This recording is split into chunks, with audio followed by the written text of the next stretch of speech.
Subscribe now and press the bell icon. Never miss an update.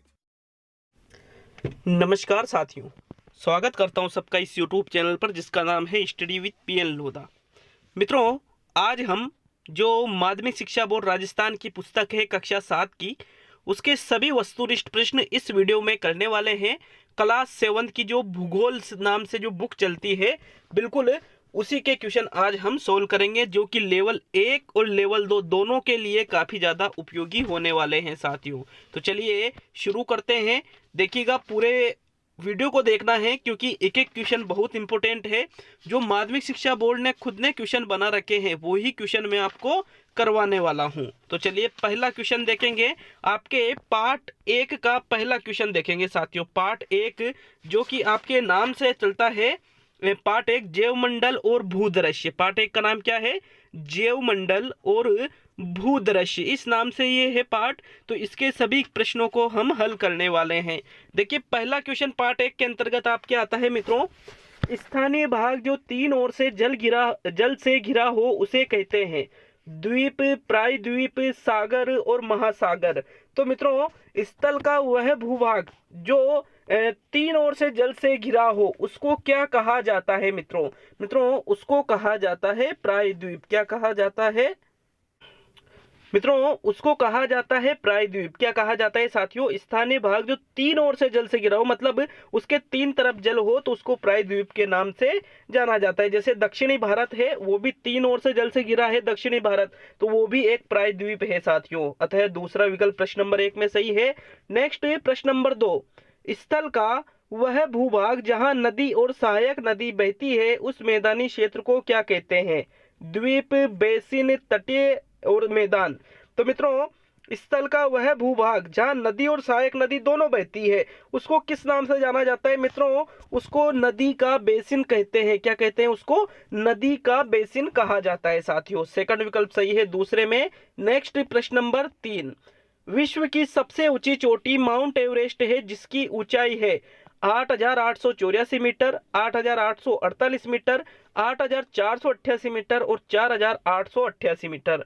तो मित्रों, बात करें हम माउंट एवरेस्ट की ऊंचाई की, सबसे ऊंची जो चोटी है, ये इसकी ऊंचाई है 8,848 मीटर। कितनी है साथियों? 8,8848 मीटर। देखिए, 2-4 मीटर इधर उधर भी होता है, कई जगह अलग अलग भी मिल जाता है, लेकिन अकॉर्डिंग टू माध्यमिक शिक्षा बोर्ड राजस्थान 8,848 इन्होंने मान रखा है साथियों। चलिए नेक्स्ट प्रश्न नंबर 4 पे आते हैं। वे जीव जो भोजन के लिए दूसरों पर निर्भर रहते हैं उसे कहते हैं उत्पादक, उपभोक्ता, जैव घटक और अजैव घटक। तो भोजन के लिए दूसरों पर निर्भर रहना, तो हम उसको कहा जाता है, हम उसको कहते हैं उपभोक्ता। क्या कहते हैं साथियों? उपभोक्ता कहते हैं। चौथे क्वेश्चन में आपका दूसरा विकल्प सही है। चलिए नेक्स्ट प्रश्न नंबर 5, पठारों का अधिकांश किस रूप में उपयोग किया जाता है? खनन के रूप में, कृषि के रूप में, खनिज के रूप में और चरागाह के रूप में। तो पठारों का जो अधिकांश भाग होता है साथियों, अधिकतर वो नॉर्मली एक एवरेज निकाल के देखें तो उसका सबसे ज्यादा उपयोग चारागाह भूमि के रूप में किया जाता है, जहां पशु पक्षियों को चराने के लिए उसका उपयोग करते हैं। तो प्रश्न नंबर 5 में आपका चौथा विकल्प सही है साथियों। चलिए नेक्स्ट प्रश्न नंबर 6 पे आते हैं। वह नदियां जो केवल वर्षा ऋतु में बहती है उन्हें क्या कहते हैं? सहायक नदियां, मौसमी नदियां, पर्वतीय नदियां, मुख्य नदियां। तो जो सिर्फ और सिर्फ वर्षा ऋतु में ही बहे उनको आप पर्वतीय, सहायक या मुख्य नदियों में नहीं कह सकते, बल्कि उनको मौसमी नदियों के नाम से जाना जाता है। किस नदियों से? मौसमी नदियां की एक विशेष मौसम में, जैसे वर्षा में ही बह रही है वो, तो फिर उसको मौसमी नदियां कहेंगे। चलिए नेक्स्ट प्रश्न नंबर 7 पे आते हैं साथियों। पर्वतों के वह भाग जहां बादल टकराकर वर्षा करते हैं, पवनमुखी, पवन विमुखी, वृष्टि, छाया प्रदेश और 1 व 2 दोनों। तो साथियों, जिस जगह पर पर्वत टकराकर वर्षा करते हैं उसको पवनमुखी के नाम से जाना जाता है। किस नाम से? पवनमुखी के नाम से। तो विकल्प नंबर 1 सही है आपका प्रश्न नंबर 7 में।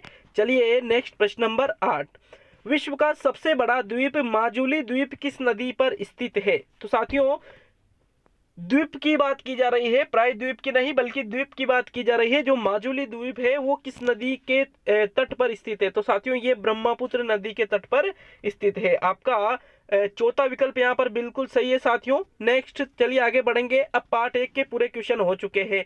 आपके जो पार्ट 2 है वायुमंडल और जलवायु, जो कि आपके लेवल 1 लेवल 2 दोनों के लिए काफी ज्यादा इंपॉर्टेंट है।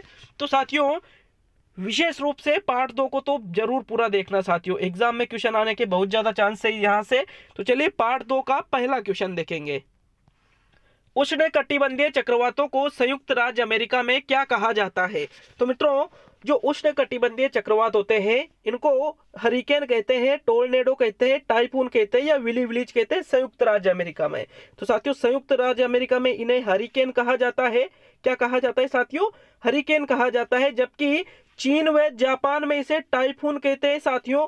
ऑस्ट्रेलिया में इसे विली विलीज कहते हैं। ऑस्ट्रेलिया में क्या कहते हैं? विली विलीज के नाम से जाना जाता है। जबकि जो मेक्सिको है वहां पर इसे टोर्नेडो के नाम से जाना जाता है। एक एक इंपोर्टेंट फैक्ट मैंने आपको बता दिया है, याद रखना इस चीज को भी। तो चलिए आगे बढ़ेंगे। प्रश्न नंबर यहाँ पर प्रथम विकल्प है। प्रश्न नंबर 2 है वायुयान किस परत में उड़ते हैं? समताप मंडल, शोभ मंडल, आयन मंडल और बहिर्मंडल। तो साथियों जो वायुयान होते हैं वो समताप मंडल में उड़ते हैं, क्योंकि यहाँ पर मौसमी घटनाएं नहीं होती है साथियों, इसलिए ये जो परत है ये वायुयानों के लिए सबसे बेस्ट मानी जाती है। प्रथम विकल्प दूसरे क्वेश्चन में सही है। नेक्स्ट प्रश्न नंबर 3, वायुमंडल में सर्वाधिक मात्रा में पाई जाने वाली गैस कौन सी है? ऑक्सीजन, नाइट्रोजन, आर्गन और कार्बन डाइऑक्साइड। तो साथियों सबसे ज्यादा कौन सी गैस पाई जाती है? जी हाँ, नाइट्रोजन गैस सबसे ज्यादा पाई जाती है 78% के लगभग। तो साथियों सेकंड विकल्प इसलिए आपका सही है। चलिए नेक्स्ट प्रश्न नंबर 4, वायुमंडल का वह भाग जिसमें वर्षा, कोहरा, आंधी, तूफान, ओलावृष्टि एवं पाला आदि किस परत में घटित होती है? समताप मंडल, आयन मंडल, शोभ मंडल और मध्य मंडल। साथियों राइट आंसर बताइए प्रश्न नंबर 4 में। तो मित्रों अगर हम बात करें शोभ मंडल की, तो ये शोभ मंडल में सभी चीजें घटित होती है, जैसे कोहरा आना, आंधी तूफान आना, ओलावृष्टि का होना, पाला गिरना इत्यादि। ये सभी चीजें कहाँ घटित होती है? शोभ मंडल में घटित होती है साथियों। अतः तीसरा विकल्प चौथे क्वेश्चन में सही है साथियों। प्रश्न नंबर 5 है तापमान मापने के यंत्र को कहते हैं तापमापी, थर्मामीटर, एनीमोमीटर और 1 व 2। तो साथियों जिससे तापमान का मापन किया जाता है उसको तापमापी और थर्मामीटर दोनों नाम से ही जाना जाता है। अतः चौथा विकल्प आपका यहाँ पर सही रहेगा साथियों। चलिए नेक्स्ट प्रश्न नंबर 6 आएगा। सर्वाधिक वायु दाब होता है पृथ्वी की सतह पर, समुद्र तल पर, पर्वतों पर और वायुमंडल पर।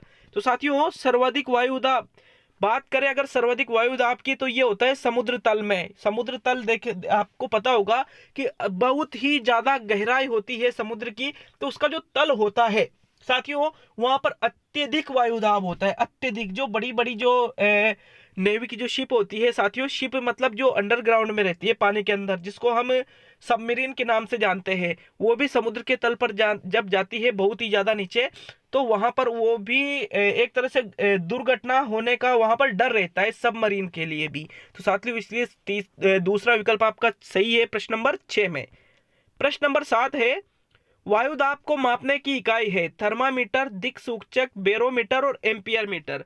तो साथियों वायुदाब का मापन दिक्सूचक के माध्यम से किया जाता है। किसके माध्यम से किया जाता है साथियों? दिक्सूचक के माध्यम से ही वायुदाब का मापन किया जाता है। इसको एनीमोमीटर के नाम से भी जानते हैं साथियों।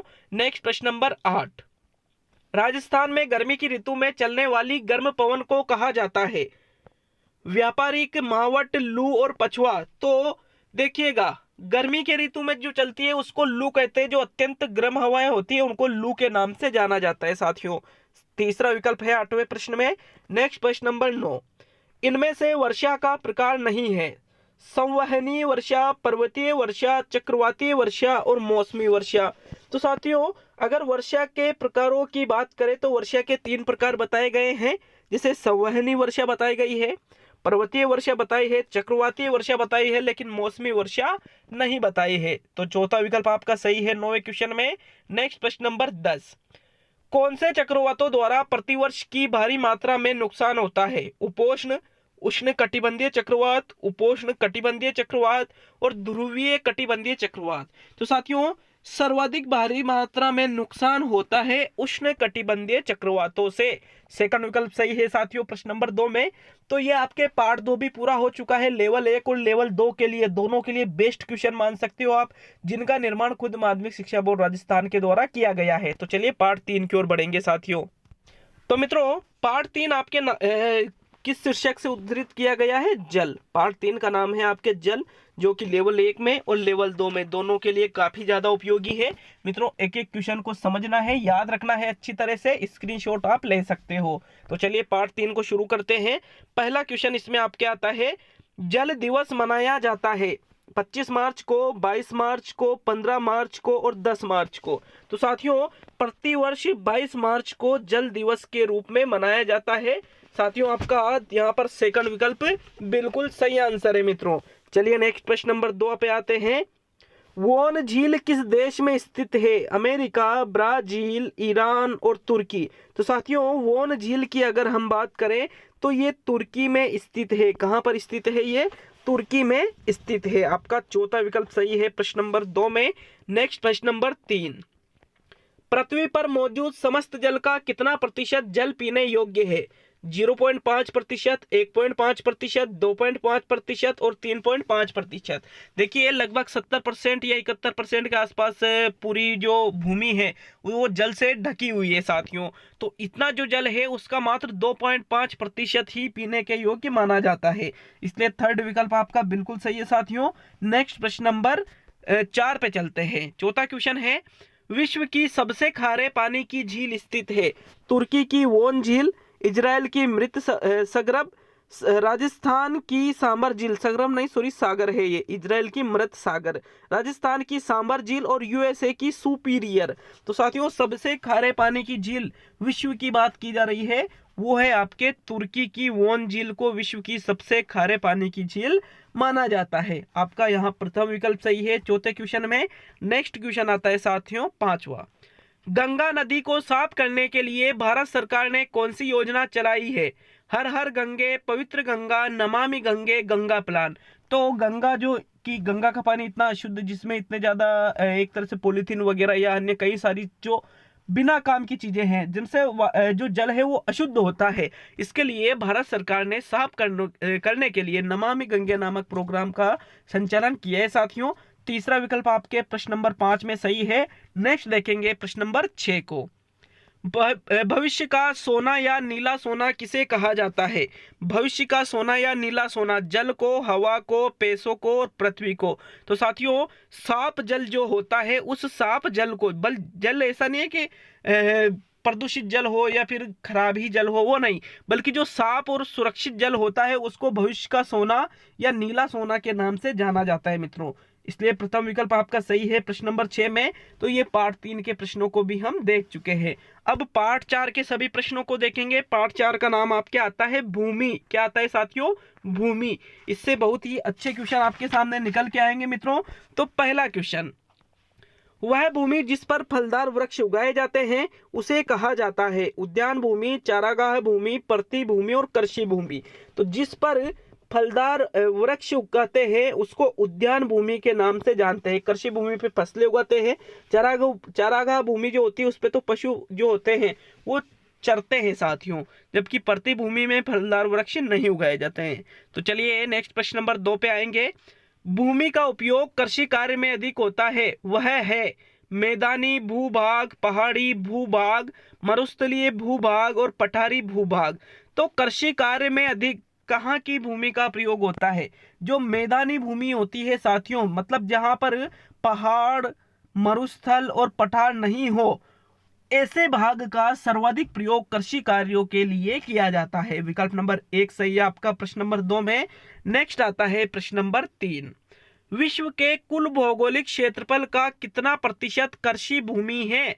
11%, 41%, 20% और 9%। तो विश्व का जो कुल भौगोलिक क्षेत्र है इसका मात्र 11% भूमि ही कृषि भूमि है साथियों। मात्र कितना? 11% भूमि ही। विकल्प नंबर 1 सही रहेगा इसलिए प्रश्न नंबर 3 में।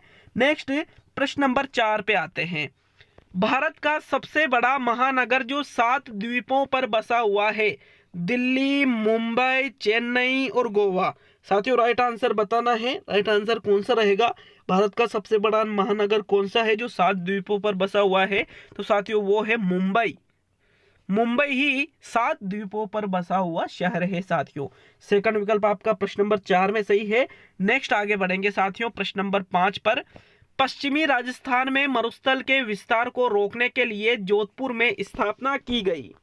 वानिकी की, काजरी की, उन्नयन की और इनमें से कोई नहीं।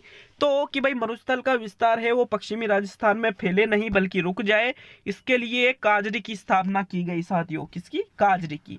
विकल्प नंबर 2 सही है 5वें क्वेश्चन में। नेक्स्ट प्रश्न नंबर 6। उपजाऊ भूमि की गुणवत्ता, उपयोगिता एवं उत्पादकता में कमी आना कहलाता है। मरुस्थलीकरण, भूमि अन्वयन, अपरदन और परासरण। तो जो भूमि होती है उसकी गुणवत्ता और उपयोगिता और उत्पादकता तीनों चीजों में कमी आ रही है तो उसको भूमि अन्वयन के नाम से जाना जाता है। सेकंड विकल्प सही है प्रश्न नंबर 6 में। तो साथियों ये आपके 4 पार्ट भी पूरा हो चुका है।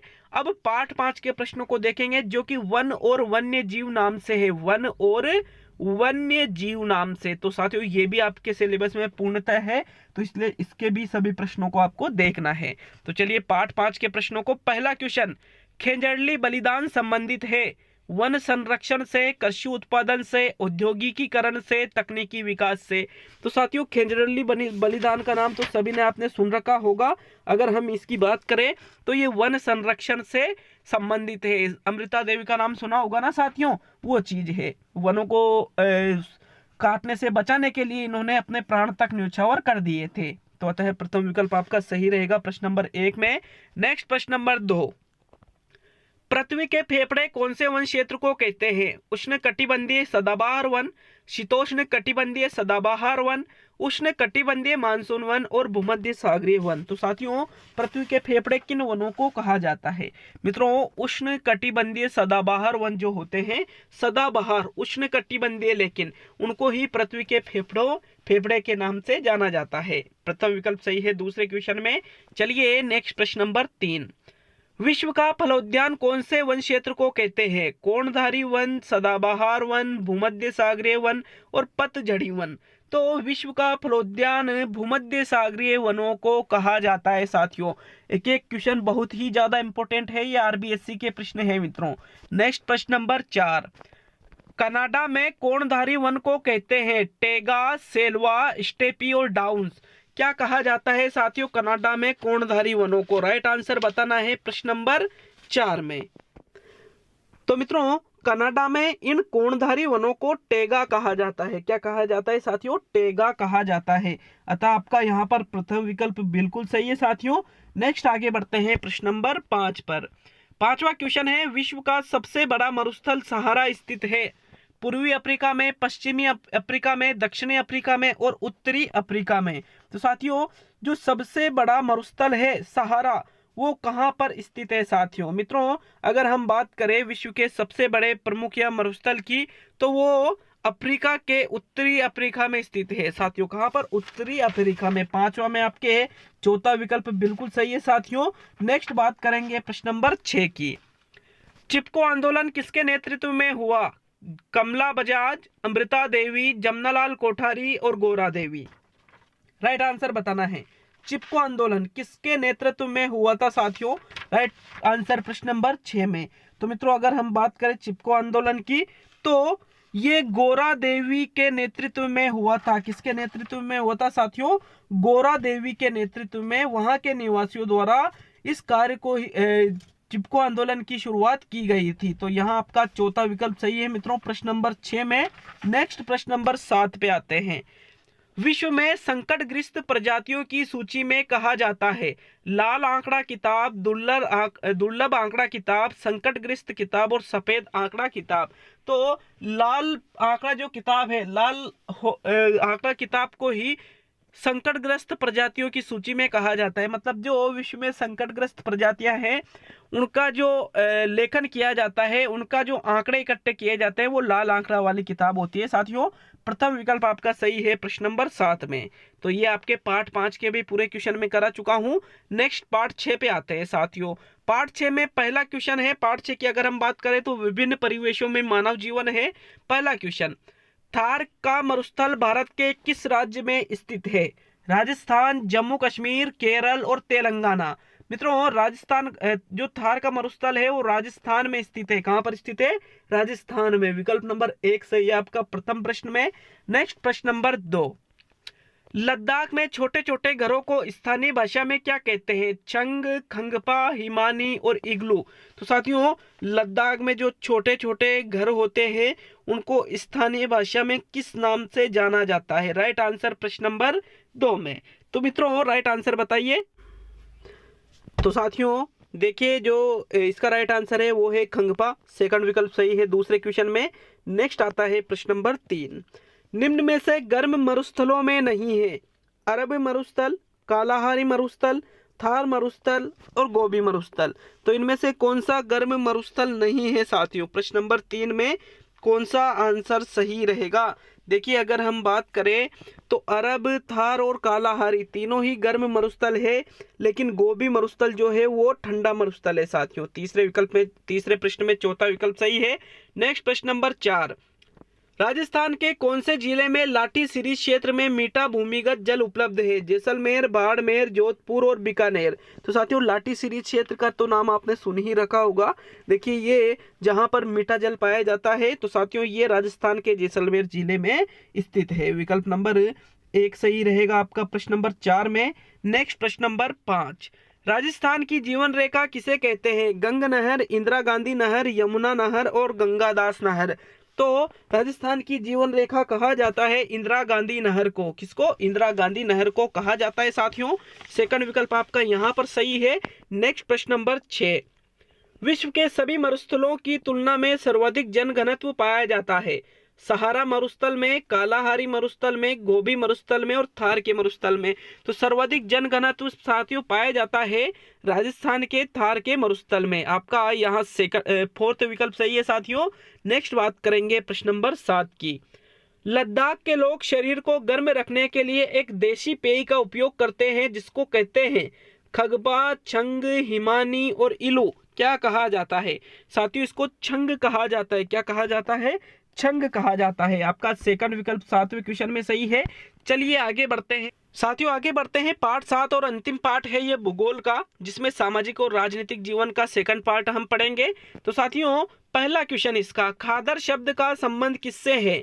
मैदान से, पर्वत से, पठार से और नदी से। तो खादर शब्द का संबंध मैदानों से होता है। किससे होता है? मैदानों से। विकल्प नंबर आपका 1 सही है साथियों यहाँ पर प्रश्न नंबर 1 में। नेक्स्ट प्रश्न नंबर 2, निम्न में से कौन सा एक पश्चिमी तटीय मैदान का भाग नहीं है? कोरोमंडल, कोंकण, कन्नड़ तट और मालाबार तट। तो साथियों देखिए, जो मालाबार तट है ये पश्चिमी तटीय मैदान का भाग नहीं है। बाकी कोंकण, कोरोमंडल और कन्नड़ ये तीनों ही पश्चिमी तटीय मैदान के भाग है, लेकिन मालाबार तट नहीं है, इसलिए चौथा विकल्प आपका सही है। नेक्स्ट प्रश्न नंबर 3, गंगा यमुना के मैदानों में कौन सी मिट्टी पाई जाती है? भूरी रेतीली, कछारी मिट्टी, जलोढ़ मिट्टी और काली व भूरी मिट्टी। तो साथियों, जो गंगा यमुना के मैदान होते हैं वहां पर जलोढ़ मिट्टी पाई जाती है। कौन सी मिट्टी पाई जाती है? जलोढ़। तीसरा विकल्प आपका प्रश्न नंबर 3 में सही है। नेक्स्ट बात करेंगे प्रश्न नंबर 4 की। मित्रों, चौथा क्वेश्चन बहुत ही ज्यादा इंपॉर्टेंट, जिसको अक्सर बच्चे गलत कर देते हैं। नदियों द्वारा बिछाई गई पुरानी जलोढ़ मिट्टी के मैदानों को क्या कहते हैं? खादर, बांगर, भावर और तटीय मैदान। तो नदियों द्वारा जो बिछाई गई पुरानी जलोढ़ मिट्टी के मैदान होते हैं साथियों, इनको बांगर कहा जाता है। क्या कहा जाता है? बांगर कहा जाता है। सेकंड विकल्प आपका सही है चौथे क्वेश्चन में। जबकि खादर किसे कहते हैं आप कमेंट करके बता सकते हो। नेक्स्ट प्रश्न नंबर 5, हिमालय पर्वत के निचले भागों में जहां कंकड़ पत्थर अधिक पाए जाते हैं उस भाग को क्या कहते हैं? बांगर, खादर, भावर और डाबर। तो साथियों, हिमालय पर्वत के जो निचले भाग होते हैं जहां कंकड़ और पत्थर अधिक पाए जाते हैं उसको किस नाम से जाना जाता है साथियों? मित्रों, इसका राइट आंसर रहेगा, इसको भाबर कहते हैं। क्या कहते हैं?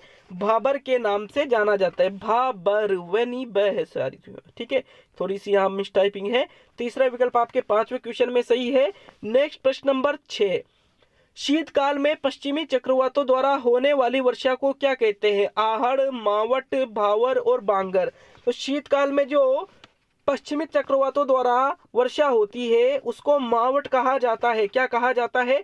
मावट कहा जाता है साथियों। दूसरा विकल्प सही है छठे क्वेश्चन में।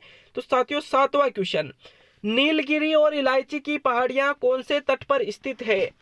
कोरोमंडल तट, कोंकण तट, मालाबार तट और काठियावाड़ तट। तो साथियों प्रश्न नंबर 7 में राइट आंसर आपका रहेगा मित्रों, ये जो नीलगिरी और इलायची की पहाड़ियां है ये मालाबार तट पर स्थित है।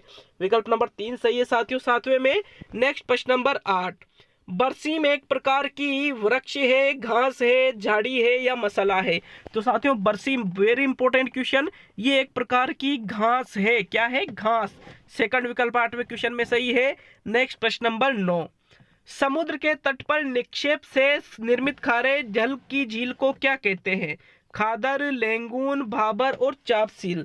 तो साथियों राइट आंसर प्रश्न नंबर 9 में। अंतिम क्वेश्चन है साथियों ये। तो प्रश्न क्या पूछ रहा है साथियों कि जो समुद्र के तट पर निश्चित रूप से निर्मित खारे जल की झील है उसको लेगून कहा जाता है। क्या कहा जाता है? उसको लेगून कहा जाता है। दूसरा विकल्प सही है। अब मैं आपको एक बात बता दूं, अगर आपको किसी भी क्वेश्चन पर डाउट हो, वैसे आरबीएससी की बुक से क्वेश्चन बनाए गए हैं आंसर की में, बाय चांस अगर 1-2 क्वेश्चन इधर उधर हो जाते हैं, 2-4 तो ज्यादा हो जाएंगे, 1-2 क्वेश्चन इधर उधर हो जाते हैं तो कमेंट करके बताइए साथियों, जरूर उसमें संशोधन किया जा सकता है। बाकी कोशिश की है कि कोई प्रश्न गलत नहीं बताऊं, लेकिन फिर भी अगर मिस्टेक होती है तो जरूर कमेंट करके बताएं। बहुत बहुत धन्यवाद साथियों, मिलते हैं अगले वीडियो में जल्द ही। आपके पार्ट 7 का अगला पार्ट, जो पार्ट 7 क्या कक्षा 7 का अगला पार्ट भी आ जाएगा साथियों।